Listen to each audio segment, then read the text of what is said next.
राधे कृष्ण, राधे कृष्ण, कृष्ण कृष्ण, राधे कृष्ण। उसके दो नियम थे कि वो दिन में 2 बार मंदिर जाकर भगवान की पूजा करता था, एक सुबह और दूसरा शाम को। और दूसरा ये कि वो दिन में बस 2 ही बार खाना खाता था, एक सुबह की पूजा के बाद और दूसरा शाम की पूजा के बाद। गोविंद जी, आप बस दिन में 2 बार ही खाना क्यों खाते हैं? ज्यादा खाना खाने से भगवान की पूजा में मन नहीं लगता, इसलिए मैं बस दिन में 2 बार ही खाना खाता हूँ, ताकि मेरा मन भगवान कृष्ण की भक्ति में लगा रहे।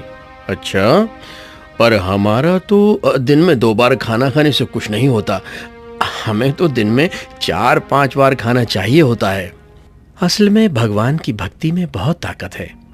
जो लोग भगवान की भक्ति करते हैं उन्हें भूख नहीं लगती। और मैं तो तुम्हें भी सलाह दूंगा कि तुम भी कल से भगवान की भक्ति करना शुरू कर दो। तुम्हें भी भूख कम लगेगी और इस बहाने तुम्हारा पेट भी अंदर हो जाएगा। एक बार वो मंदिर में पूजा कर रहा था तो उसे देखकर भगवान कृष्ण के मन में आया कि गोविंद मेरी इतनी पूजा करता है, क्यों ना इसकी परीक्षा ली जाए। वैसे भी कोई कितना बड़ा भक्त है ये तो तभी पता चलता है जब वो मेरी परीक्षा में पास होता है। फिर अगले दिन जब गोविंद मंदिर में पूजा कर रहा था, राधे कृष्ण, राधे कृष्ण, कृष्ण कृष्ण, राधे कृष्ण, राधे कृष्ण, राधे कृष्ण, कृष्ण कृष्ण, राधे कृष्ण। तभी एक बच्चा दौड़ता हुआ उसके पास आया और बोला, अंकल अंकल, आपकी दुकान में आग लग गई है। लेकिन गोविंद ने पूजा करनी बंद नहीं की और वो बिना रुके पूजा करता रहा। राधे कृष्ण, राधे कृष्ण, कृष्ण कृष्ण, राधे कृष्ण, कृष्ण कृष्ण, राधे कृष्ण। अंकल, आप सुन रहे हो? आपकी दुकान में आग लग गई है, आपकी दुकान में आग लग गई है अंकल। लेकिन गोविंद ने पूजा बंद नहीं की। राधे कृष्ण, राधे कृष्ण, कृष्ण कृष्ण, राधे कृष्ण, कृष्ण कृष्ण, राधे कृष्ण। मुझे क्या, आपकी दुकान है, इतना कहकर वो बच्चा वहाँ से चला गया। राधे कृष्ण, राधे कृष्ण, कृष्ण कृष्ण, राधे कृष्ण, कृष्ण कृष्ण, राधे कृष्ण। कुछ देर बाद वो बच्चा एक बार फिर से दौड़ता हुआ आया और बोला, अंकल, आग फैलकर आपकी दूसरी दुकान में भी लग गई। लेकिन इस बार भी गोविंद नहीं रुका और लगातार बिना रुके पूजा करता रहा। अंकल अंकल, मुझे क्या, आपकी दुकान है, मैं तो बस बता रहा था। ये कहकर वो बच्चा वहाँ से चला गया। राधे कृष्ण, राधे कृष्ण, कृष्ण कृष्ण, राधे कृष्ण, कृष्ण कृष्ण, राधे कृष्ण। कुछ देर बाद वो बच्चा एक बार फिर से दौड़ता हुआ आया और बोला, अंकल अंकल, अब आग फैलकर आपकी तीसरी दुकान में भी लग गई। अब तो पूजा करनी बंद करो अंकल, और कम से कम अपनी चौथी और आखिरी दुकान तो बचा लो, नहीं तो वो भी जल जाएगी और आप बर्बाद हो जाओगे अंकल। लेकिन गोविंद इस बार भी नहीं रुका और लगातार पूजा करता रहा। राधे कृष्ण, राधे कृष्ण, कृष्ण कृष्ण, राधे कृष्ण, कृष्ण कृष्ण, राधे कृष्ण। ये देखकर वो बच्चा अपने असली रूप में आया। ये बच्चा असल में खुद कृष्ण भगवान थे, जो बच्चे का रूप लेकर गोविंद की परीक्षा ले रहे थे। आंखें खोलो गोविंद। आखिरकार इतनी चमत्कारी आवाज सुनकर गोविंद ने आंखें खोली और सामने भगवान कृष्ण को देखकर वो बहुत खुश हुआ। भगवान कृष्ण जी। गोविंद, तुम्हारी सभी दुकानें सही सलामत हैं। मैं बस तुम्हारी शक्ति की परीक्षा ले रहा था और तुम मेरी परीक्षा में पास हो गए। इसलिए मैं तुम्हें एक रक्षा मंत्र देता हूं। तुम जब भी मुसीबत में पड़ो तो इस मंत्र को 3 बार बोलना और तुम्हारी मुसीबत दूर हो जाएगी। बस एक बात याद रखना, कभी भी इंसान को मदद के लिए मत मना करना, नहीं तो यह मंत्र बेकार हो जाएगा। जी भगवान जी। जी। राधे कृष्ण, राधे कृष्ण, कृष्ण कृष्ण, राधे कृष्ण। ऐसा कहकर भगवान कृष्ण गायब हो गए। मंत्र पाकर और कृष्ण भगवान की परीक्षा में पास होकर गोविंद बहुत खुश हुआ। अब वो और दिल लगाकर कृष्ण भगवान की भक्ति करने लगा। राधे कृष्ण कृष्ण कृष्ण राधे। ऐसे ही एक सुबह वो हमेशा की तरह पूजा के लिए फूल लेने दुकान पर गया तो उसने देखा कि फूल वाले की दुकान बंद थी। अब मैं भगवान कृष्ण को फूल कहाँ से चढ़ाऊंगा? चलो, आज मैं ही गांव के बाहर जंगल से फूल तोड़ लाता हूँ और फिर वहीं मंदिर में चला जाऊंगा। ये सोचकर वो गांव के बाहर बसे जंगल में पहुंचा। अभी वो मंदिर में चढ़ाने के लिए फूल ढूंढ ही रहा था, तभी एक शेर उसके सामने आ गया। शेर को सामने देखकर गोविंद डर गया। अब मैं क्या करूं? भाग कर भी कहाँ जाऊंगा? ये शेर मुझे एक छलांग में ही पकड़ लेगा। आज तो ये शेर मुझे खा ही जाएगा। तभी गोविंद को याद आया। याद आया, कृष्ण भगवान जी ने मुझे एक रक्षा मंत्र दिया था। और उसने वो रक्षा मंत्र 3 बार पढ़ा। श्री कृष्ण शरणम, श्री कृष्ण शरणम, श्री कृष्ण शरणम। मंत्र पढ़ते ही शेर अचानक गायब हो गया। जय श्री कृष्ण, जय श्री कृष्ण। भगवान कृष्ण के दिए मंत्र से तो वो बच गया, लेकिन अब मंत्र की शक्ति को देखकर उसे अपनी भक्ति पर घमंड होने लगा था। मेरी भक्ति से खुश होकर भगवान कृष्ण ने खुद आकर मुझे ये रक्षा मंत्र दिया है। मैं अब कृष्ण भगवान का फेवरेट भक्त बन गया हूँ, इसलिए आज से मैं और भी ज्यादा भक्ति करूंगा और भगवान कृष्ण का नंबर 1 भक्त बनूंगा। ऐसे ही एक शाम वो हमेशा की तरह मंदिर में पूजा करने जा रहा था। तभी रास्ते में उसे एक फल बेचने वाला मिला। सेठ जी, मेरा सुबह से एक भी फल नहीं बिका है, मुझसे कुछ फल खरीद लीजिए। मैं मंदिर जाने के लिए लेट हो रहा हूँ, मेरे पास अभी बिल्कुल टाइम नहीं है। सेठ जी, बस 2 मिनट लगेंगे, बस 1 दर्जन केले और 1 किलो सेब ले लीजिए। अरे क्यों तंग कर रहे हो? मैंने कहा ना, मेरे पास बिल्कुल समय नहीं है।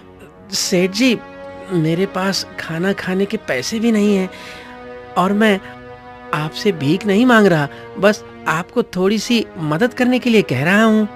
मैंने कहा ना, मेरी पूजा का टाइम हो रहा है, मुझे तंग मत करो।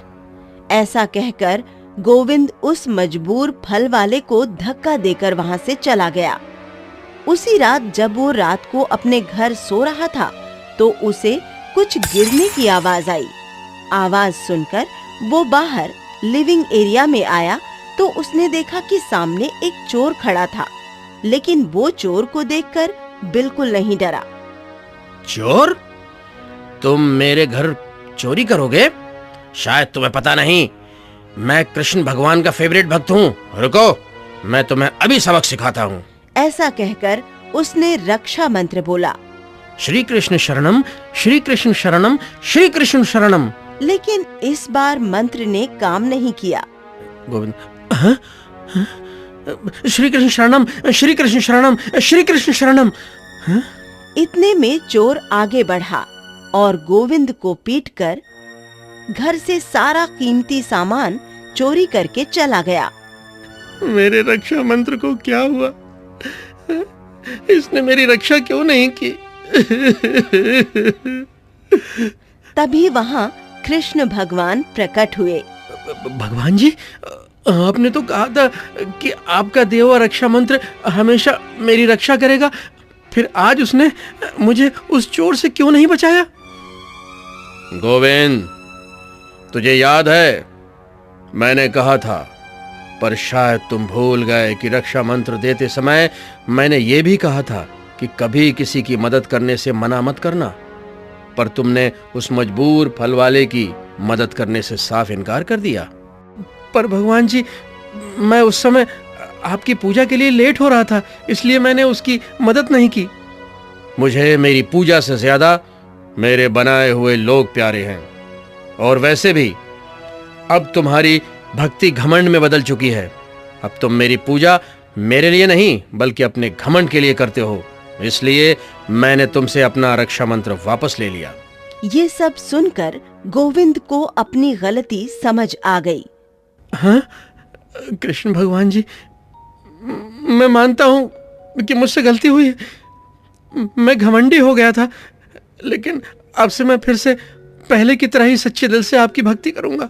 इस तरह भगवान कृष्ण का दिया रक्षा मंत्र बेकार होने पर भक्ति के रास्ते से भटककर घमंड के रास्ते पर चल पड़े गोविंद को भक्ति का असली मतलब समझ आया और वो एक बार फिर सच्ची भक्ति के रास्ते पर लौट गया।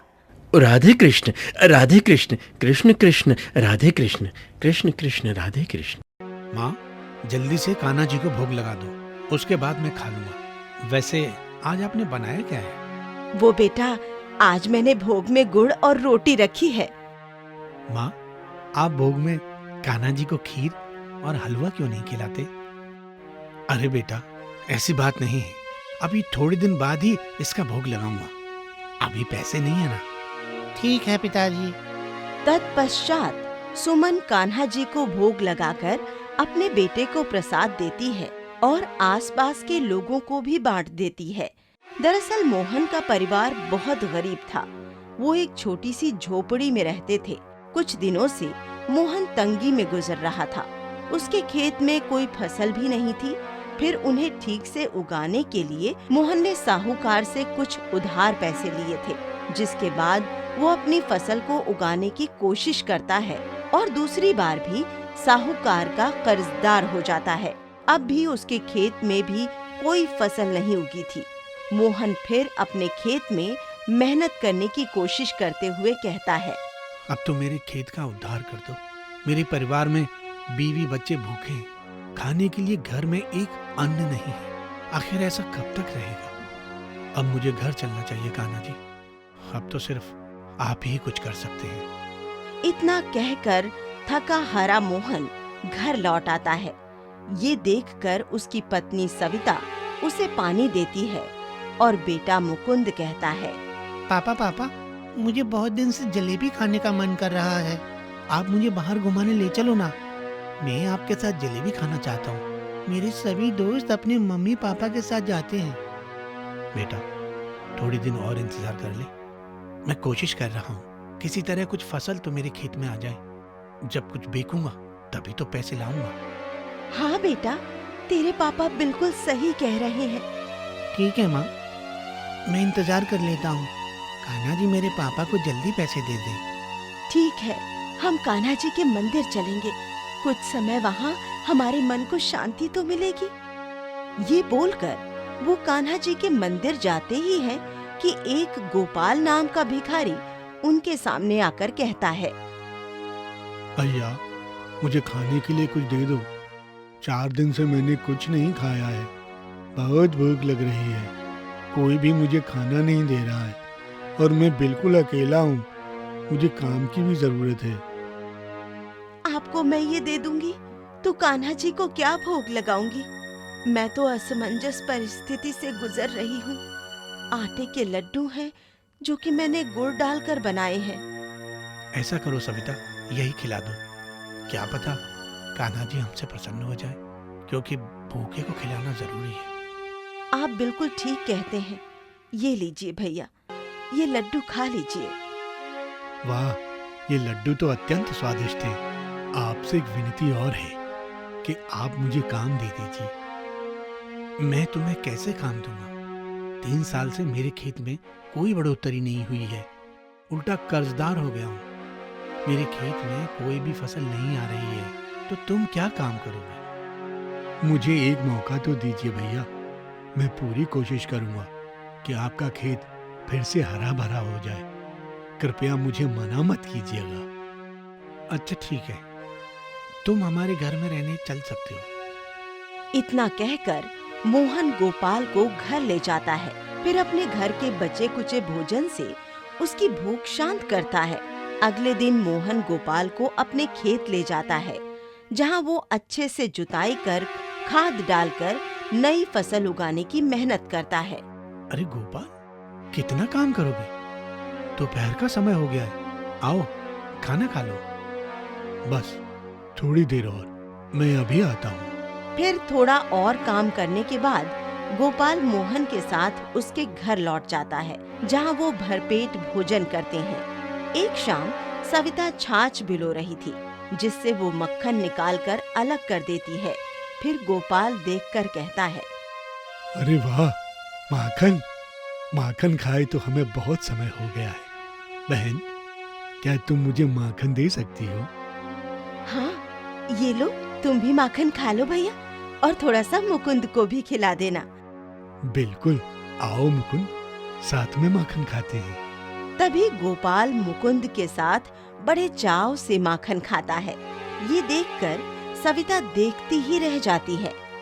2 महीने गुजर जाते हैं। मोहन के खेत में अच्छी फसल की पैदावार आती है, जिसे वो मंडी में बेचकर धीरे धीरे अधिक पैसा कमाने लगता है। और उन पैसों को गोपाल जोड़ जोड़ कर एक बक्से में रख लेता है और कहता है, अब मुझे मेरे असली स्थान पर लौट जाना चाहिए। इतना कहकर गोपाल वहाँ एक चिट्ठी छोड़कर चला जाता है। शाम को सामान बेचकर जब मोहन आता है तो गोपाल को ढूंढने लगता है। गोपाल, गोपाल, मेरे भाई, कहाँ हो तुम? कब से दिख नहीं रहे हो? सविता, मुकुंद बेटा, गोपाल कहाँ है? आज सुबह से मेरे साथ नहीं है। अजी, गोपाल कहाँ गया? मैं भी कब से देख रही हूँ। मुझे भी नहीं पता मामा कहाँ चले गए। अरे, यहाँ पर एक चिट्ठी रखी है, जरा देखता हूँ। मोहन भैया, आप सभी यहाँ पर अब कुशल मंगल से रहिएगा। मुझे मेरे असली जगह वापस जाना था, तो मैं जा रहा हूँ। मेरा ख्याल रखने के लिए धन्यवाद। आपका गोपाल। गोपाल ऐसे कैसे चला गया? उसने तो हमसे अपने हिस्से के पैसे भी नहीं लिए। उसी की वजह से आज हमारे खेत में इतनी हरियाली है। 2 वक्त की रोटी भी बड़े प्यार से खा पा रहे हैं। सविता, गोपाल का यूं जाना मुझे बहुत खटक रहा है। वो बिल्कुल अपना सा लगा था। शाम की आरती का वक्त हो गया है, कान्हा जी की। सविता, पूजा की तैयारी करो। माँ, आज तो भोग में श्रीखंड बनाओगी ना? हाँ बेटा। तभी सविता शाम का भोग और पूजा की तैयारी कर आरती करती है। कान्हा कान्हा कब से पुकारूं, हर पल तोहरी राह निहारूं। कृष्ण गोपाल की जय। इसके बाद सविता मुकुंद के हाथ से कान्हा जी को भोग लगा देती है।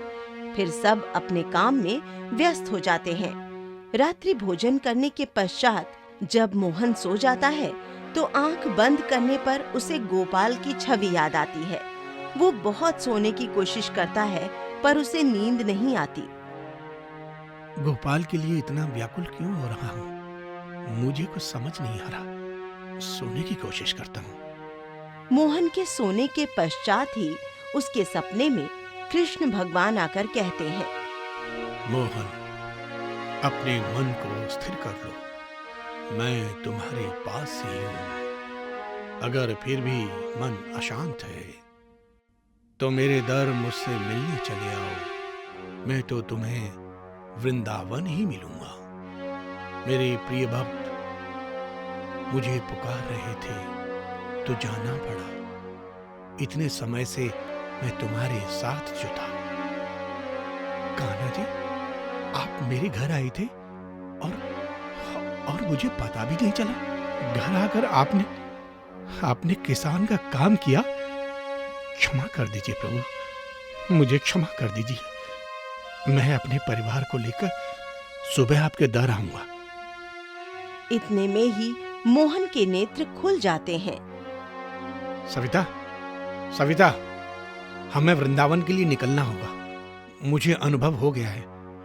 हमारे घर पर जो गोपाल आया था ना, वो हमारे लड्डू गोपाल ही थे, हमारे कान्हा जी, और हम उन्हें पहचान ही नहीं पाए। क्या कृष्ण हमारे घर स्वयं आए थे? उन्होंने हमारे खेत को ठीक कर दिया है। हमें उनका शुक्रिया अदा करने जाना ही होगा वहाँ। हम कल ही वृंदावन के लिए प्रस्थान करेंगे। हाँ सविता, मैं उनकी छवि देखने के लिए उत्सुक हूँ। इतना कहते ही दोनों सो जाते हैं। सुबह होते ही मोहन अपने परिवार को लेकर वृंदावन की ओर निकल जाता है। कुछ ही घंटों में वो वृंदावन के बांके बिहारी मंदिर पहुंच जाता है। कई सारे लोग कृष्ण जी की छवि के लिए लाइन में थे।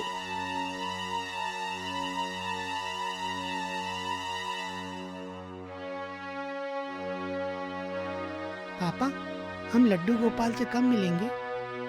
थोड़ा सब्र और बेटा, अब हम मिलने ही वाले हैं। आ जाओ, बांके बिहारी जी के दर्शन करो। आइए जल्दी से भोग लगा दीजिए। बांके बिहारी जी के दर्शन हो गए बोलो।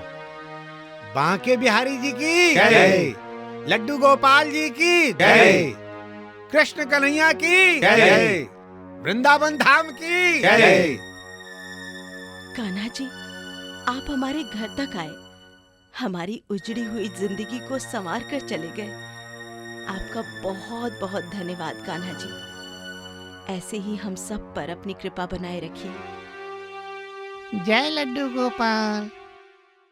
इस तरह मोहन का परिवार वृंदावन में बांके बिहारी के दर्शन कर लेता है और वो गोवर्धन पर्वत की परिक्रमा लगाकर अपने गांव वापस लौट जाते हैं, जहां मोहन अपने खेत की फसल को आगे की मंडियों में बेचकर दिन प्रतिदिन लाभ कमाता है और गरीब लोगों को खाना खिलाता है।